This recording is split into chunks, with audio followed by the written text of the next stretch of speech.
हम करने जा रहे हैं 9वां अध्याय भक्त और भगवान का संदेश के प्रश्नोत्तर। जो सबसे पहला प्रश्न है वो है, श्री कृष्ण ने अर्जुन को कौन सा गोपनीय ज्ञान दिया। गोपनीय मीन्स छिपा हुआ कौन सा ज्ञान दिया।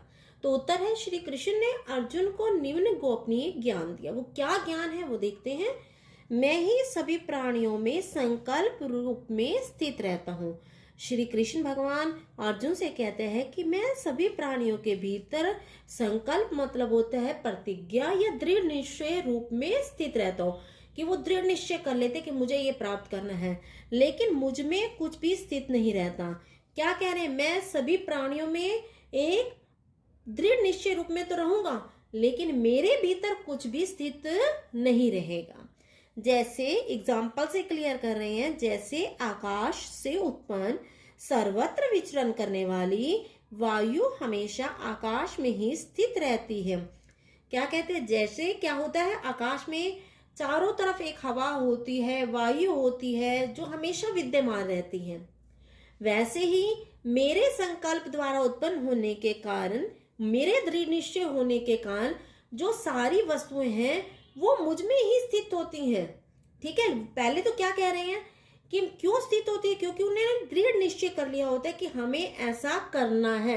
इसी कारण दृढ़ निश्चय होने के कारण वो क्या रहेगा, सभी प्राणियों में स्थित रहेंगे। नेक्स्ट क्वेश्चन जो है, योग शक्ति के विषय में श्री कृष्ण ने क्या कहा। तो देखते हैं आंसर क्या है। योग शक्ति के विषय में श्री कृष्ण ने कहा, इस सृष्टि से पहले मैं ही विद्यमान था। यानी जब संसार उत्पन्न भी नहीं हुआ था तब मैं विद्यमान था, मौजूद था, मेरे सिवाय और कुछ भी नहीं था। यानी कि एक परमात्मा ही था। ठीक है, कौन, श्री कृष्ण भगवान।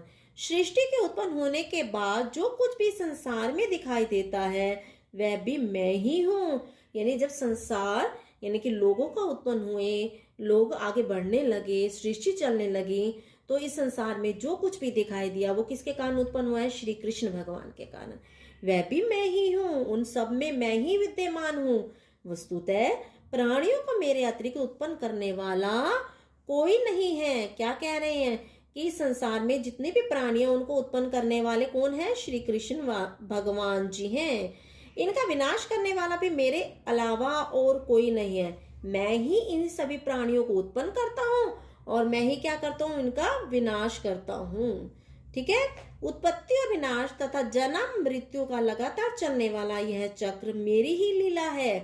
ये लीला क्या होती है, लीलाएं करते हैं। देखो, उत्पन्न होते हैं हम और फिर मृत्यु को प्राप्त होते हैं, हमारा जन्म होता है, फिर मृत्यु है, ये एक लीला है। आपने देखा होगा कभी भी नाटक शुरू होता है कि एक सीन के बाद या एक एपिसोड, 2 एपिसोड के बाद पहले बच्चा दिखाएंगे, लीला होगी, क्या होगा, थोड़े टाइम के बाद वो बड़ा हो जाएगा।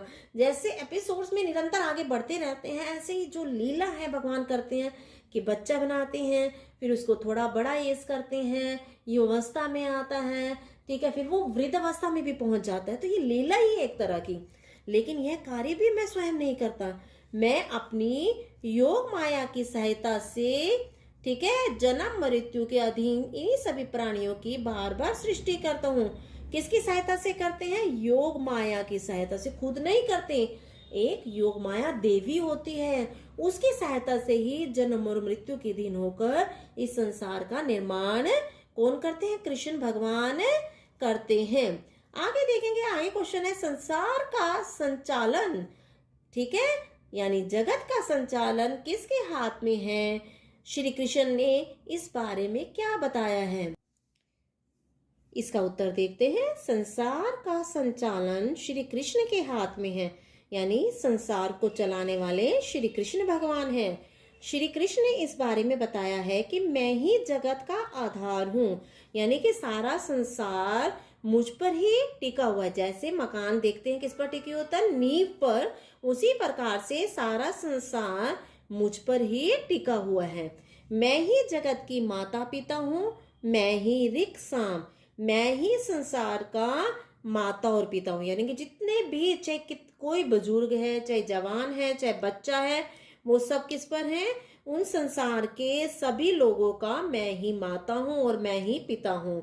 मैं ही ऋक, मैं ही साम, यानी कि मैं ही ऋग्वेद हूँ और मैं ही साम वेद हूँ और यजुर्वेद भी मैं ही हूँ। मैं ही ओम हूँ।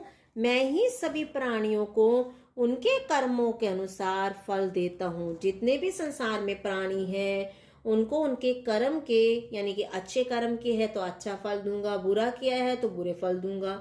मैं ही वह सत्य हूँ जिसे सबको जानना चाहिए। मैं ही मोक्ष हूँ, यानी कि मैं ही जन्म और मृत्यु के चक्कर से मुक्त करवाने वाला मैं ही हूँ।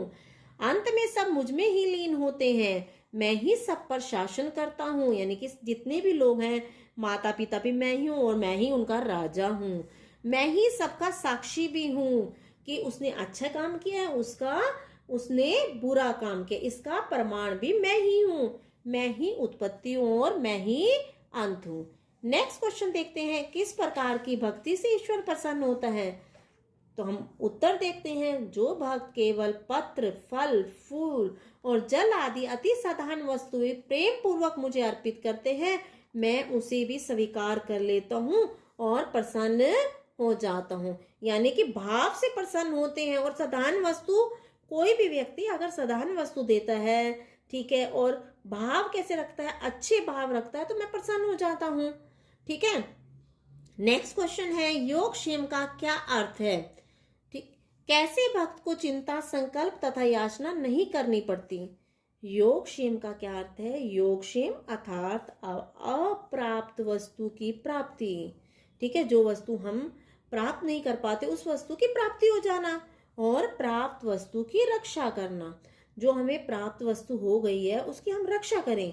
जो भक्त संसार के कण कण में मुझे देखता है उसको अपने लिए चिंता, संकल्प तथा याचना नहीं करनी पड़ती।